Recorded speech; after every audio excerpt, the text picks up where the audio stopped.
Welcome back to another episode of Novelio. Today is Monday, May 31st, and this is the last reading of Hot Winter Sun. It has been such a joy to read this amazing novel by Jessica Russell, her first book, and I had the pleasure of interviewing her a few months back, and I thought for sure I was going to try to attempt to read it. And when I got the idea to start doing this podcast, I thought, what an advantage that I could read for people who can't read, can't pick up a book for whatever reason they just can't. And it will also benefit me by being able to read a book. It's been years since I've been able to read a book, and I love reading. I just have not had time, having almost 3-year-old twins, but I'm so happy that I started this adventure, and it's been wonderful. And with the first novel, Hot Winter Sun, and I really hope that all of you have enjoyed every episode and as much as I have enjoyed reading it. So tomorrow at 1 p.m. Eastern Standard Time, I will be speaking with Jessica Russell right here live on my podcast. And we'll be taking callers and questions for some Q&A for Jessica and talking about the book. And I hope that you will be back to join us then. So for now, I'm going to continue on with my reading of Hot Winter Sun. And please remember, this is a live episode, so just be prepared for, those everyday casual noises that will probably occur today in my life because they don't happen on any other day, like dogs barking or knocks at the door. So, all that said, let's get started. Shortly after the wedding, which took place on April 13th, the family sent more of their valuables to their relatives in France and hid what was left in the secret room behind the library. They knew full well the risk, but hoped that the handful of trusted servants they selected could somehow maintain the facade of Puritans until England came back to reason and restored the monarchy. It was a dismal thought, but many Cornishmen saw no other way. They wore drab clothes and locked away anything that declared from them royalists and prayed they would escape before they heard soldiers in the courtyard. Julian told Lance, Rook, and James if they were successful in helping to preserve Briarwood and the kingdom was eventually restored, he would see to it that all three would have their own houses and farms. Although how I will ever replace the three of you is known only to my Maker, he said ruefully, but his words made the men very happy. Julian found out later that day by messenger that Catherine's father had been killed several weeks ago in a dreary battle not far from Truro, and they discussed it that night after the household had retired. It seems very sinful of me, but I don't feel much, Julian. I suppose it is difficult to mourn someone who found so little to care for in his own daughter. In any of us, really. I remember him only as the man who made it impossible to have a peaceful life and who helped my mother to her grave. Don't fret over it, love. I never could abide hypocrites who knew how bad someone was while he lived, but professed great grief and sorrow upon the person's demise. He gave you no reason to care for him. I'm aggravated that we didn't know he was gone when Lizette started her destructive rumor, but even as he said it, he wondered if the events of that momentous night had not happened, if they would be there, married, with all finally settled between them. The next afternoon, Catherine went to the village to see a few of her mother's friends, and was filled with melancholy, thinking it may be her last ride of that kind for many years, or possibly forever. When she returned, one of the grooms took her horse, and she went off in search of Carinza, as one of the village women was in need of a cure for headaches. Catherine planned to have some of Carinza's Angelica root potion sent to her without delay. She thought sadly of all the people who depended on Carrie for cures and remedies for various ailments and wondered what they would do when she was gone. She walked past bunches of plants that were hanging from hooks on the wall in the still room and noticed an interesting collection of what looked like dried sunflowers. Carinza was not there, however, and she was about to go look for her elsewhere when her attention was caught by several markings on a blotter that looked like her name. It was as though someone had written it and blotted it while still wet. She wondered if Carinza had been writing something about her, but could not imagine what it would be. Then she noticed that there were other writings that looked remarkably like hers. Her senses were instantly alert, and a menacing feeling crept over her. Suddenly, with shock, she came upon some letters she had written in the past. One to Monique that she thought she had misplaced, and two others that she had written to her Aunt Magdalene. The ones she had never posted, as the message had come before she had chance to do so. She picked up the papers, realizing that someone had not only stolen her letters, but was also practicing her handwriting.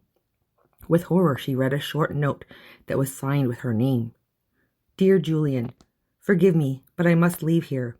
I fear I am going mad as my father did, and I do not want to inflict my malady on the family. I know now I have been having delusions, and no one in truth is trying to harm me. A few accidents set my mind in a fever, and I fear I am too unwell to enter married life with you. Forgive me, but I cannot go on. I'm sure this is the best way for both of us. It was a letter of a person planning suicide. It suddenly became alarmingly clear that what was happening. She was planning to kill her and make it look as if she had killed herself. Oh, Carrie, she whispered. So it is you who wants to murder me after all. She immediately went off in search of Julian or Sarah, but Janet told her that Julian had not yet come home and Sarah had gone to Yaleville Market. I was just coming to find you, though, my lady, Janet said, as your brother be waiting in the summer parlor. He has just arrived. To Janet's surprise, Catherine, normally so composed, did not even respond but practically took off at a run to find her brother. Oh, Christopher, the timing couldn't be better for you to come back. God sent you home early. You must help me. I don't know how to face Julian with this information.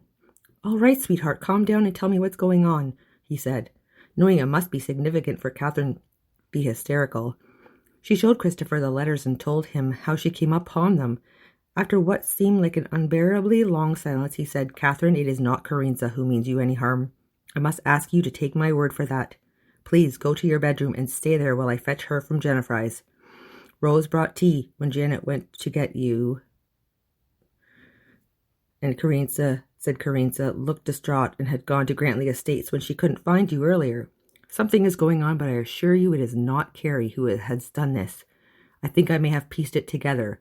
But please keep your door bolted and wait for me. Will you promise? Yes.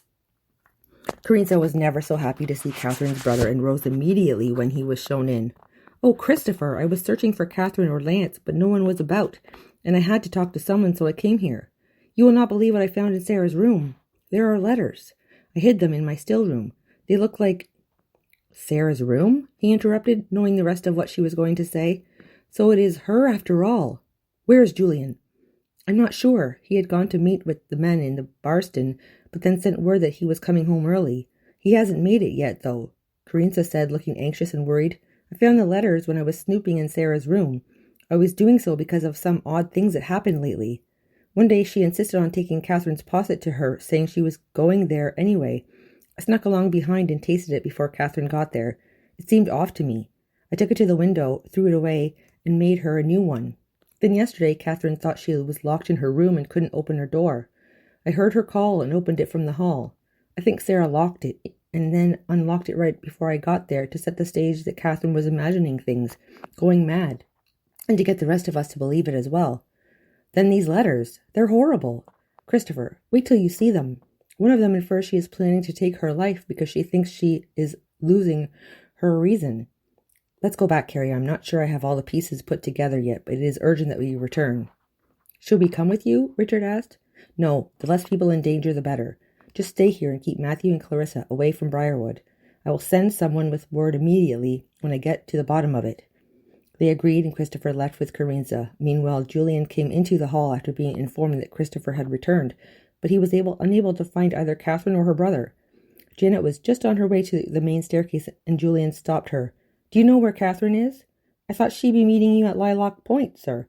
Janet replied, confused, and Julian suddenly felt a wild twinge of alarm. I just got back to Briarwood a few moments ago. Who told you this? I believe it was Luce, sir. Janet stood there, utterly confused as Julian flew off. Luce! Why did Catherine think I wanted to meet her at Lilac Point? Julian demanded. The girl looked up at him, rather startled, and replied, I don't know, sir.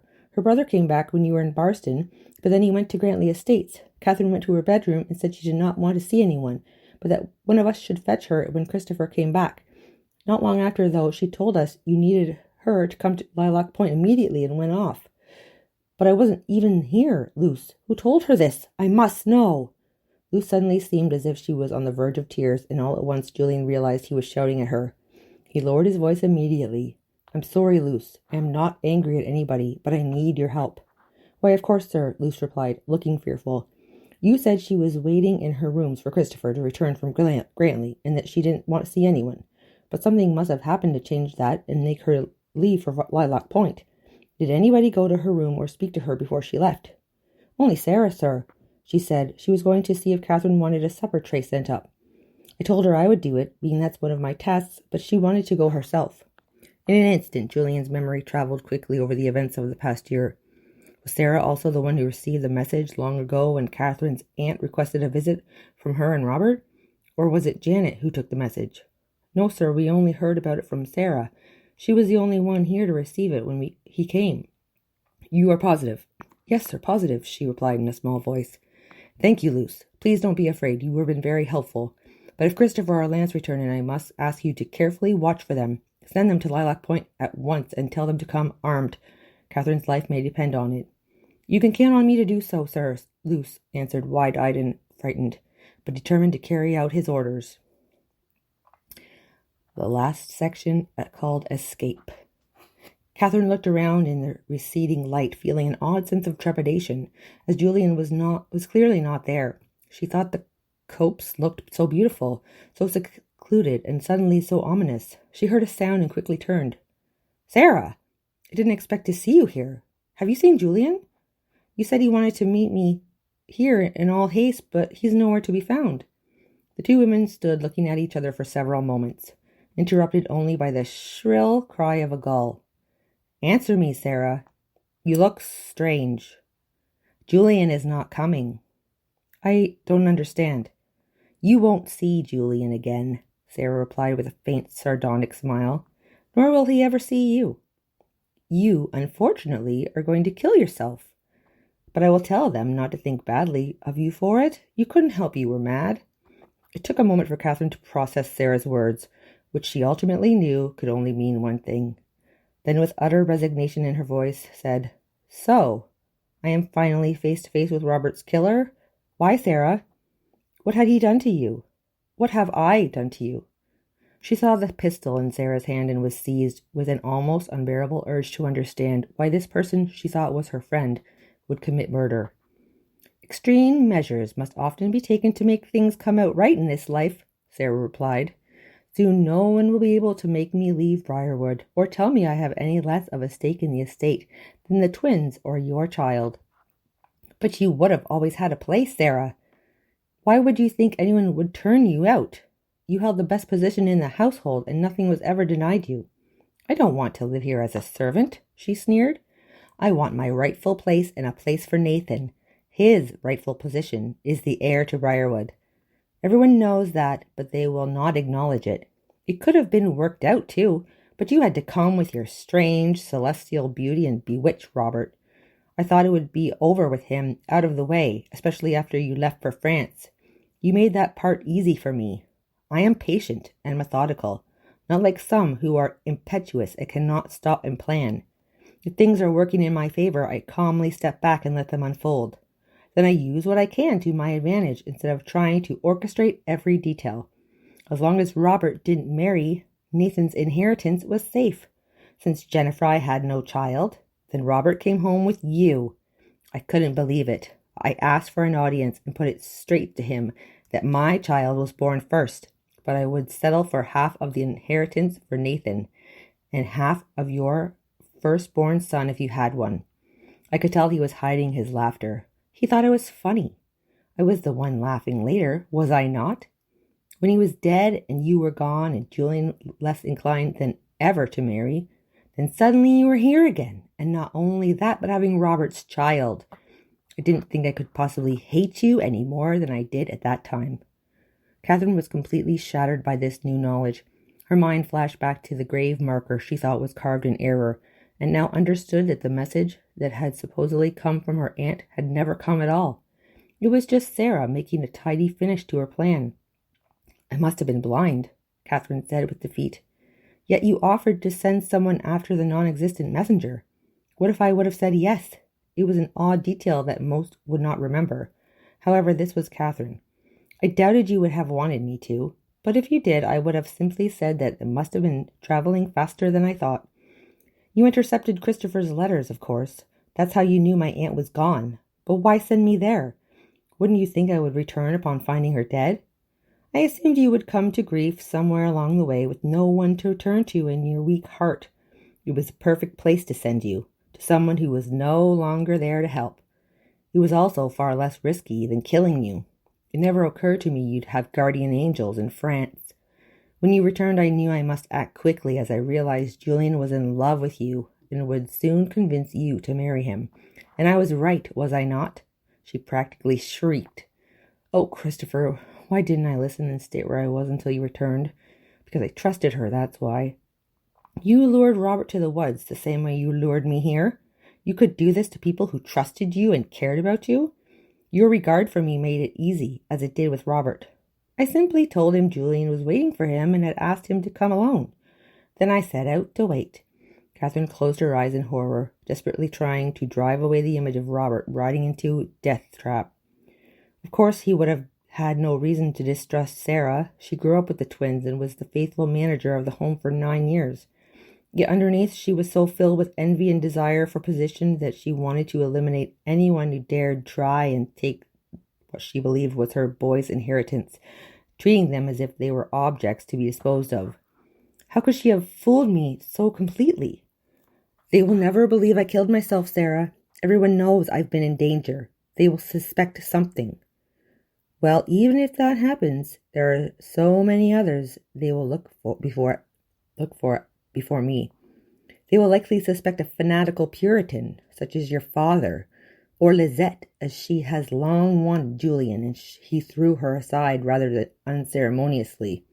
She also created that rumor about your father trying to come to Briarwood. Everyone knows that. After her, they will suspect Carintha, who resented you at first and was only intent on marrying one of the twins. As they are searching through all possible suspects, I and my children will be living peacefully in the background. You can do these things and have peace? You are not human. I'm human enough to want what is mine and do anything to get it. I'll force them to address the circumstances surrounding my birth once and for all. Julian will never marry, and Jennifer and Richard have no child. Therefore, my son will inherit everything. I know you are thinking of Robert, but that will be handled. He will be sold to the gypsies." Catherine fought off a wave of nausea, as she knew Sarah was telling the truth. "Julian would never leave Briarwood to Nathan, Sarah," Catherine said stoically. "All this bloodshed and suffering will have been for nothing. And you are supposedly the one who is good at predicting others' reactions." Sarah laughed unattractively, looking meaner and more malevolent than ever. "Julian won't care a whit about Briarwood with you and Robert gone. He will brood for the rest of his life. Even a simpleton could predict that. He'd be more than happy to pass it off to Nathan, illegitimate or not." "You are mad, Sarah. Nathan is not just Bradshaw's illegitimate grandson. No, Nathan is not Justin Bradshaw's illegitimate grandson. He is your legitimate son and would have always had a place here. But you are mistaken to think Julian would ever bestow Briarwood on him. Estates stay in families, and you are not family, although you apparently hate us all because of that. You can hurl all the insults you want. It will not change the fact that I am not mad. I am clever." Stalling for time, Catherine said, Will you also sell Oliver Cromwell to the gypsies? It is the parliamentarians who will ultimately possess Briarwood. You have already killed one person for no reason, Sarah. Don't kill another and bring harm to an innocent baby for something you'll likely never acquire anyway. For all their talk about how intelligent you are, you say very foolish things sometimes. If I must play the part of a staunch Puritan to gain possession of what's rightfully mine and my son's, I will do so. Look who I married by great good fortune, the son of that arch Puritan who many still think murdered your husband. Many estates will be taken from royalists and given to Puritan families merely to dispossess landowners who were loyal to the king. Getting you out of the way before you and Julian have a child is what's important. After all, there are only so many people one can eliminate until it gets difficult. It must end with you and the child. I was so close to success when you went to Ashington Heights in that storm. The gods were smiling on me. I heard your argument with Julian that day in the meadow. I also heard Rose come to you with the tale about your father supposedly coming, although no one knew I was in the house at the time. I figured Lizette was behind it because Rose and Millicent are such good friends, something you didn't know. I also knew that Julian was not at the Heights that night, so I followed you there and used Lizette's spite work to my advantage. Untying the horse was easy. I thought fortune was smiling on me as never before, as I was sure you'd never make it back through the storm on foot without collapsing. Yet you rallied once again and were fine. I thought one more illness and you'd snuff out like a candle. Now I know better. Now I believe you could have a wall fall on you and come leaping up. Catherine could see the cold hatred in her eyes, but words always her best tool or weapon were what she called upon at this time in a final effort to prolong her life. Sarah, you must let me speak if you are truly intend to do this horrid thing. You have destroyed your own life through envy and delusion. Lord Bradshaw did a great service to your mother, who was having the child of a man who could not marry her. You are not Lord Bradshaw's child. Your own mother tried to tell you that, but you prefer to listen to the idle gossip of those who like nothing better than to weave tales that hold no truth. You should know how easy it is to succumb to a lover's words, and how it could have happened to your mother because it also happened to you. The person you should be angry at is Stephen Godfrey, who took advantage of you and then deserted you. Why disappoint or harm those who did everything to help you, like Edward, who loved you enough to marry you even though it was another man's child you carried? And what of the Bradshaws, who made a place of comfort for you so that you would never have to live in want? What of our friendship? It means a lot to me, Sarah, and it should have to you too. Yet through your warped fantasies you have allowed yourself to become a bitter, vengeful murderess, when what you should have been was grateful. It seemed like many moments passed, though it could not have been more than a few seconds. Sarah suddenly frowned and said, I admit that certain parts were difficult. Edward is kind, and we do get on well together, and I did like you. You even grew fond enough of you to defend you to Carinthia once, and Catherine remembered that argument well. That's when I thought Stephen would marry me. If he had, I would have been content with that, and you and I would likely be friends now in truth. Friends? Living with the knowledge that you murdered my husband? I don't care what you think or say anymore. I have come too far and planned for too long to watch it all slip away. It won't work, Sarah. They will never believe a suicide and an abduction in a few days' time. Certainly they will. Gypsies have been known to snatch children before, and they were here at the bonfire just a week or so ago. They came back to take the baby, and in the mayhem surrounding your suicide, it will be believed that someone was just careless with him. Then suddenly, out of nowhere, the two women heard Julian's voice. Drop the pistol, Sarah. Catherine's eyes followed the sound of his voice, and he emerged with a gun, and she knew full well he would use it if he had to in order to save her. Julian, Sarah stammered. You weren't to return until tomorrow. Drop it to the ground. Don't force me to shoot you, Sarah. I will only wait a second longer. Suddenly, unpredictably, she dropped the pistol and ran in the other direction. Although he wanted to lay chase to her, he was much more concerned for Catherine's well-being than in apprehending Sarah. There were only so many places she could go, and she would not leave her children behind. That he knew. Julian, Catherine said, flinging herself into his arms, all I could think of was that I was going to die, and you would all think I was mad after all, and Robert would never know his mother. It was horrible. And with that, she burst into uncontrollable sobs. I'll never let harm come to you, Catherine. I've said that so many times, and if I would have failed today, I'd never have forgiven myself. Just then Lance and Christopher came galloping toward them, and Julian felt more relief than he had in his whole life. Julian, you were right after all, Catherine said. I can't imagine about what, Julian replied. They were gathered in the drawing room after the constable had left, discussing the extraordinary circumstances that led up to Catherine's near death. When you were convinced that my father was not responsible for all this madness, I still wasn't very much help, he replied. My suspicions were correct about who was not to blame, but I didn't do so well figuring out who was.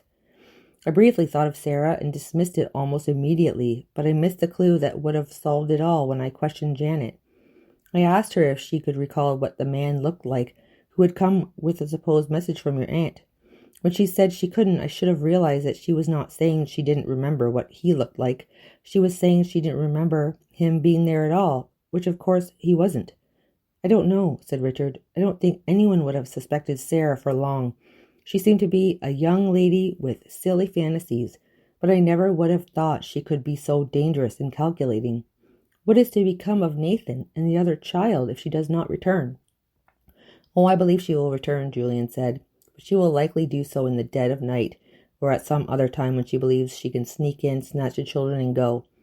We cannot allow that. However, one cannot allow a woman who is capable of murder to raise children, even her own.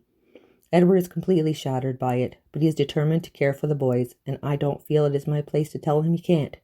She was, after all, his wife, poor fellow. He really cared for her, at least the Sarah he thought he knew, the one we all thought we knew. I feel responsible for this, Catherine said. It seems that when he married me, and there was a chance of an heir, that her madness fully took hold. It was not that she had anything specific against Robert, but merely the fact that he refused to promise half of Briarwood for Nathan.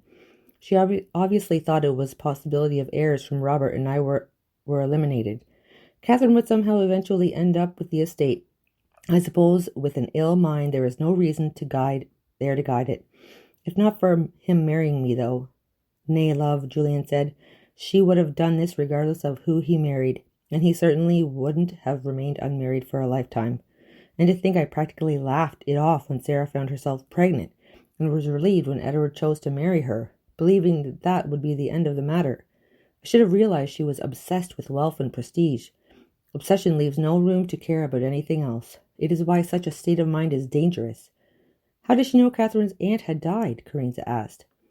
By intercepting Christopher's letters, Julian replied. What would her motive be for doing so, though? My theory is that she wanted to know if Christopher was on his way back, Julian said. If so, Catherine would have waited to have him accompany her to France, and she did not want Catherine to stay any longer.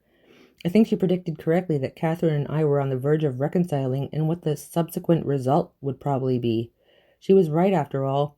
Therefore, she wanted to get her away quickly and assumed Catherine would come to grief in France with no one to help. But since she saw Catherine as the whole root of the problem, why didn't she? Carina stopped short. Murder me first? Catherine finished. Well, I didn't want to. I spoke before Carina began. It's actually a good question, Catherine said. I wonder that myself. No, Richard interjected. That would not solve it, as she would assume that eventually Robert would remarry, and she'd once again be in the same situation. She certainly couldn't keep killing off his wives as if she were Henry VIII. Richard, that's awful, Jennifer exclaimed. But the group couldn't help but laugh at his dark humor. When Catherine left of her own accord, she saw her way was clear, he continued. Then when Catherine not only returned but produced a male heir, it was more than she could handle in her disturbed state. When it became obvious to her that Julia would never want anyone but Catherine and would care little about anything if she were taken from him, she made her next move. She said as much to me, Catherine agreed. She believed Julia would allow Nathan to inherit to free him from the duties of marriage and heirs. It was a lifetime of resentment and envy. I could have ruined my own life the same way, Carina said, looking from Catherine to Christopher, and it seemed to Catherine that there was some significance in her expression. It was almost an evasive look, as if something was being withheld. But then, after a long pause, she said, It's the reason Sarah and I hated each other on the first night. To me, she symbolized what my fate could have been, that I would be deemed not truly part of the family because of how far the thread stretched. In her mind, she deserved to be where I was, as she erroneously believed she was a relative, and a far closer one than I. I suppose I lorded over her in a way to assuage my own unworthy feelings, and she chafed against that because she felt she should have been in my place. So right from the beginning there was conflict. Catherine then realized that the heart of the animosity between Sarah and Carinza was very similar on both sides, feelings of unworthiness and having something to prove. However, it led one to reassess herself, while it led the other to murder, and Catherine thought how vital it was for people to examine their hearts and actions before wrong thinking warped their perspective. Sarah was the extreme example of letting evil thoughts take root. Christopher turned to Carinza and said, "Your feelings would have never driven you to murder, though." "No, that's certain, but I imagine I was at least a suspect for a few seconds," she replied with a wry smile. "I think toward the end everyone was a bit paranoid and suspicious," Julian said, "but no one seriously considered you a potential murderess, I assure you. Even if he knew that was not entirely true. It seemed cruel to say anything to the contrary. Sarah had done enough damage. Why allow her to cause more discomfort to anyone in the family?" "At least the mystery of old Reginald is solved," Catherine said. "We realized at last that he was not the murderer, but now it makes sense why he did not want to come forward concerning who was." "It doesn't make sense to me," Jennifer said. "If he knew it was Sarah, why didn't he say so at the inquest?" Everyone was looking at Catherine, and she realized that they had not yet put the final pieces together. He knew that his son was in love with Sarah, and he did not want her to be taken away from him when he realized that Edward was intent on marrying her. You must remember Edward consistently told his father that Sarah was a staunch Puritan, and he likely thought she was justified in what she did. For instance, she may have told him that Robert made advances to her, and so many men do with attractive servants in a household, and he may have thought she was executing God's justice against immorality. I know it sounds far-fetched, but trust me when I tell you, Puritans will excuse virtually any behavior if they feel it was done to stamp out evil. Who knows what story she may have told him, but I think the tales she probably wove when he confronted her were something along those lines. That would make him somewhat forgiving of her and not very quick to fetch the law, especially since he knew his son was in love with her. He may have been horrible with his beliefs, but everything he did, however misguided, was for his son. I think he later regretted Robert's death, though despite his hatred for royalists. "How did he discover it was Sarah?" Jennifer asked. "I don't know," Julian said. "He was on the verge of saying her name at one point during his deathbed statement, but then stopped. Remember, Catherine?" Catherine nodded. "It was always clear to me that he knew more than he told. Maybe he was in the woods at the time and saw her. I suppose we'll never know."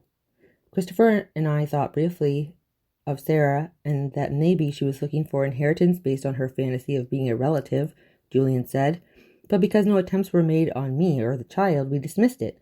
Apparently she had worked all that out another way. We just didn't know it. The irony is that she may have ended up with nothing anyway, as the Parliamentarian army will soon hold Briarwood and all the estates in Cornwall. There's no guarantee it would have been bestowed on her, especially if she claimed blood ties to a royalist family.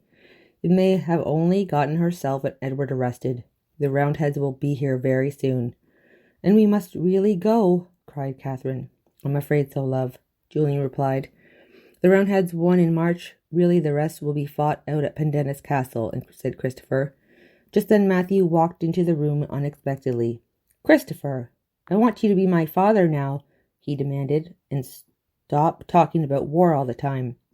"I promise to do both," Christopher replied, as the boy climbed onto his lap. "And Carinza can be my mother?" A hush swept the room, and everyone looked from Carinza to Christopher, thinking the child had created an awkward moment. Yet the expression the two exchanged over Matthew's head told another story. "Well," Christopher said, smiling broadly, "that will depend on what Carrie says." "Then it's all right," Matthew said triumphantly. "I know." Is my mind playing tricks, or have Christopher and Carinza become engaged before our very eyes? Jennifer cried, and suddenly everyone was on their feet exchanging kisses and hugs. Later, Carinza told Catherine how she could hardly believe it when Christopher first appeared interested in her. She had been desolate over the affair with Harold, and Christopher had had the temerity to ask her if she was genuinely in love with him, or if it was nothing more than the disappointment of thinking someone had cared for her, only to discover he was frivolous and fickle. Carinza said that after the question had been put to her, she realized that it was much more a blow to the ego than a matter of the heart. As she spent more time with Christopher, she discovered that he was truly interested in her, but did not want another episode of getting her hopes up only to let her down. However, every time she tried to put up a wall between them, his laughing gray eyes had pulled it down. as though he knew exactly what she was doing and was not about to let her succeed. Carinza told Catherine, "He certainly saw me at my worst, disheveled, vulnerable, hurt by the whole episode with Lizette and Harold, but he was not repelled, nor did he try to take advantage of me." "But what a way to start a married life, in exile! It's so sad," cried Jennifer. "Well, we may yet save our homes," Christopher replied. "How? Why should it not be believed that Catherine married into this family to try to convert them to Puritanism, considering who our father was? Or even that she came here to spy? Our father is no longer alive to refute it. It could be said that I was here for that reason as well, and I could stay behind and run the estate. It's highly doubtful the parliamentarians would take it from me as long as they thought I was a devoted Puritan. After all, it is the taxes they want from the land and what it produces. They don't want to have to manage every estate on their own, and would never have the manpower if they did. This is why you've been so interested in how it's run," Julian said, immediately putting some mysterious pieces together. "Yes, then if a day comes that England restores the monarchy, it would be intact and ready for you all to return. We could tell them that Catherine was given no choice but to leave for France with her husband, but that she would have preferred to stay because we were both here more or less on God's mission.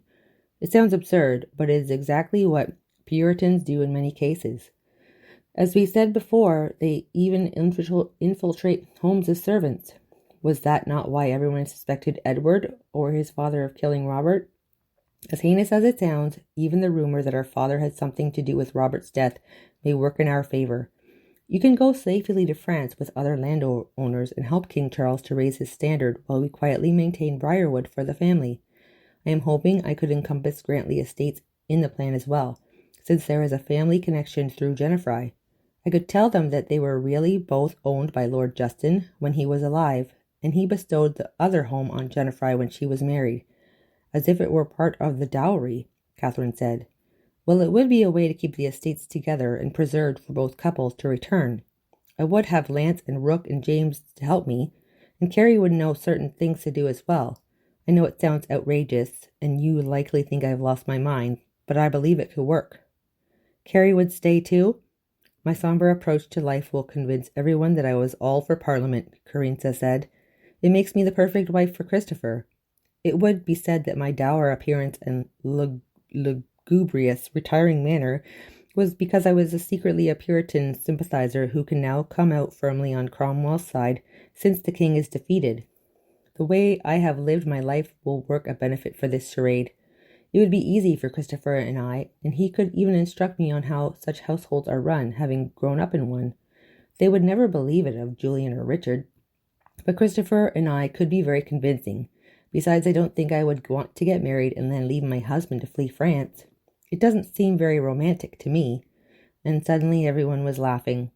"This is the laughter of the hysterical," Richard said, "but I have to say I think you could succeed." "I believe it would work," Julian said at length. "You've obviously had many conversations about this." Christopher and Carinza smiled at each other and said they had talked off little else for an entire week and begged to be allowed to try. "I hardly see what there is to lose, except that Carrie and Christopher will be in constant danger," Catherine said. "Yes, but you will all be in danger as well, crossing to France. Who knows how hard it will be to get away, and what will happen when you arrive, or how easy or difficult it will be to help the king and the prince. We will all be in peril in one way or another, so why not try to save Briarwood and Grantley for their true owners? As I said once before, Christopher, you are an extraordinary man for one 10 years my junior." Catherine stood at Robert's grave on the day of departure, with her husband, who held his brother's child in his arms. "It feels as if we're leaving him so far away, Julian." "I know. For me too," he replied. As the sun dropped behind the fields, Julian silently promised his brother that Catherine and his child would never want for anything as long as he had breath, and Catherine wordlessly agreed with what she knew Robert would say to her if he could, that he was perfectly content with their union. The years after. And so it happened that infamous April 1646, Christopher, Carinza, and Matthew, the latter of whom absolutely refused to be parted from his brother and his wife, along with a few faithful servants and maids, remained alone at Briarwood as the rest of the family made their way across the water. The men sent Jennifer, Catherine, Clarissa, and the baby, along with some stable hands too young to be part of either army, to the waiting boat that took them to France. They followed the next day with several other men from the neighborhood. Not long after their departure, King Charles surrendered to the Covenanters at Newark, and on the 5th of May he gave himself over to a Scottish army who would eventually surrender him to the English Parliament. November 1648, Eden, France. Dear Sister, I regret it has been so long until I could send a messenger I trusted with a letter containing true facts, rather than the clandestine codes and encrypted verse you've been receiving from us. All here are well and safe. The first summer without you was positively wretched under Cromwell, who is now called our Lord Protector. Parliament indeed took swift action after the king's surrender, and change came overnight. We dress with somber propriety now. There is no merrymaking or enjoyment of anything, as these are seen as abominations to the Lord, an atmosphere you well remember from our father's household. Orders now come from Whitehall. Cornwall can no longer pass measures without permission or make decisions independently for each village or town. We bitterly complained about all the king's taxes to pay for their indulgences, but it is far worse under Parliament. Travel is difficult as well. If we do so, we are often interrogated as to why, and the family is investigated to corroborate the reason. Of course, we have an advantage considering who my father was. Edward has stayed on and is raising Sarah's children. He is a good father, but I still see sadness in his eyes. Pitifully, Sarah was found dead in the woods shortly after the Roundhead siege of the village. She was wearing a beautiful cream-colored dress that likely identified her as a royalist, when she would have been better off as the simple housekeeper she was. Catherine stopped reading for a moment, remembering vividly the lovely dress Robert had waiting for her for that first supper in her new home, and she had to catch her breath as the memories descended. Apparently she was attempting to hide away, but still had to go on with this farce of having an aristocratic background. Perhaps her death was fate refusing to let her go free as a murderess. She must have stolen the dress from one of you ladies at some time or another. Such dresses are certainly not worn here now, Catherine. Catherine, I often think of how our father would have rejoiced in this oppressive new order, and I am wickedly glad he did not survive to see the Roundheads victorious. Matthew is thriving and being taught in secret about the loving God who is the true one, and Carrie has had her first child. He was a New Year's baby, named after me at her insistence, and born the first day of 1648. To think we are a few months from 1649 now. How the time has flown, and how sorry I am it was years before I could risk true correspondence. I must hurry and give this to the messenger, as he has little time. But at least now you have some authentic news to tell everyone. Write back quickly when the messenger arrives, and give my love to all. With prayers, Christopher. February 1649, Briarwood. My dearest brother Christopher, I hope my letter finds you well and as happy as possible under the circumstances. I was overjoyed to learn about your first child, that your first child is healthy and that you are all safe and well. We are happy and content, living in a large home with interesting pepper pot towers and a grand hall. Although most of the property is more like a rambling farmhouse, we are more than content here and see Sabrina and Armand as often as possible, although she is desperately impatient to have a child still. Several months ago we ran into the Ashingtons, who are only staying about 2 miles from where we live. Fortunately, Lizette was not among them, as she has managed to snare herself a comte and is living in the opulence she always wanted. This modest chateau we now inhabit would hardly be good enough for her. But what do you think? Paul Ashington is indeed going to marry our Clarissa. Do you remember that flippant statement she made so long ago on my wedding day? I'm going to marry Paul. Well, just before her 18th birthday, we were in town picking up ribbons for her gown, and there was Paul, who is immediately smitten. Many would say he's too old for her, being 14 years her senior, but she's every bit as enamored of him as she was 4 years ago, and as she is such a precocious young lady, the age difference seems to matter to very little. She will certainly be a wife who can handle her sister-in-law. I do so want another child, but have not yet been that fortunate. Julian claims he cares little either way, but I am sure you would be happy with another. He is doting as ever, and I still worry I shall never live up to his idealistic picture of me. Richard and Jennifer told me they hope you and Carissa will live and raise your children at Grantley, should we all be lucky enough to return to our homes. Of course, as you know, their marriage had no issue, and they want the estate for you and Carissa, and naturally your children one day. I thought it was so kind of them, and I told them so. Richard immediately said, well, those two are doing the difficult part after all. They deserve it. So please tell Carissa the good news and give everyone my love. I long for the days we are reunited. In hope, Catherine. April 1649, Eden, France. Well, sister, our king for all his foolishness has lost his head. He was executed in front of the banqueting house on the scaffold at Whitehall on the 13th of January. It was said that he asked for a coat because he did not want the crowd to think he shivered out of fear. Even in death he clung to his foolish pride. Of course his son, safely abroad and I believe now in France with you, may be asked to return and restore the monarchy, and we will pray this happens. In the meantime, it is simply a matter of making the appropriate speech and appeasing the right people. But I am preserving our homes and sharing them with those I love. Even if our common bond is defeat, I'm still glad we're living here ourselves rather than not knowing all this long while whether or not they've been destroyed. I believe royalists are creeping back though, and in another decade or so, Charles II may be invited to return. I think organization is underway.